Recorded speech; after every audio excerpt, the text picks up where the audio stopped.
হেমেদিত নামেও পরিচিত মোহাম্মদ হামাদান দাগালু সুদানের অতি হাতিয়ারে একটি রাজনৈতিক ও সামরিক ব্যক্তিত্ব। তিনি র্যাপিড সাপোর্ট ফোর্স RSF নামক প্যারামিলিটারি বাহুর নেতা, একসময়ে দেশীয় সামরিক শক্তির মধ্যে অন্যতম সর্বোচ্চ পদ অধিকারী। তার পটভূমি এবং জাতিগত সম্প্রদায়ের এক উল্টো দিকে ঘোরাঘুরি করা এবং গরু ছাগল পালনের মতো পরিবার থেকে এসেছে। অবশ্যই গরু এবং গরু বাছুর সেখানকার সম্প্রদায়গতকে ধনাঢ্য হিসেবে বিবেচনা করা হয়। স্বর্ণ খনির মালিকানা ও অর্থনৈতিক ক্ষমতা। 2017 সালে তিনি দারফুর অঞ্চলের মুনাফাকারী সুবর্ণ খনি জব্দ করেন। বিশেষ করে জেবেল আম্বার খনিতে দখল নিয়ে এক লাফে ধনী বনে যান।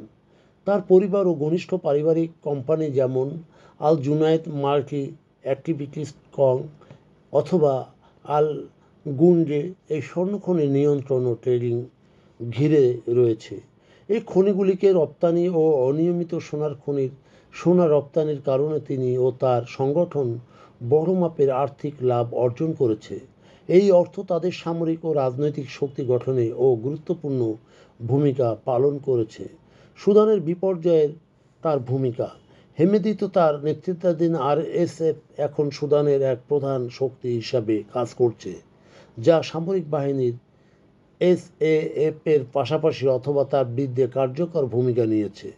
স্বর্ণখনির নিয়ন্ত্রণ ইতিহাসের সঙ্গে জড়িত রয়েছে। সংঘর্ষ ও মানবাধিকার লঙ্ঘনের অভিযোগও রয়েছে তার বিরুদ্ধে। তার ফলে নানা কর্তব্য বহির্ভূত হামলা, বয়স্ক ও নারীদের উপর নির্যাতন ইত্যাদি নিয়েও কথা রয়েছে। এই স্বর্ণখনিতে যে অর্থ উপার্জন হয় সেটি RSFকে স্বায়ত্তশাসন, অস্ত্রায়ন ও সামরিক সক্ষমতা অর্জনে সহায়তা করেছে।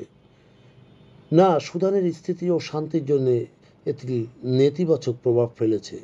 অর্থনৈতিক দিক থেকেও সোনার এই ধরনের রপ্তানি ও পাচার যোগের জন্য রাজস্ব নিয়ন্ত্রণ ও স্বচ্ছতার শেষে বড় চ্যালেঞ্জ হয়ে উঠেছে। সংক্ষেপে বললে, হেমুদিত মূলত একজন ক্ষমতাবান সামরিক নেতা, যিনি স্বর্ণখনি দখল ও রপ্তানির মাধ্যমে রাজনৈতিক, অর্থনৈতিক এবং সামরিক এই তিনটি দিকেই শক্তি সংগঠিত করেছেন। এই শক্তি তিনি সুদানের রাষ্ট্রীয় কাঠামোর বাইরে এক বিকল্প শক্তি হিসেবে তৈরি করেছেন। ফলে রাষ্ট্রীয় নিয়ন্ত্রণ, ন্যায় বিচার ও স্থিতিশীলতা বিঘ্নিত হয়েছে। শান্তি ও গণতান্ত্রিক পরিবর্তনের পথে এটি বড় বাধা হিসেবে প্রতীয়মান হয়।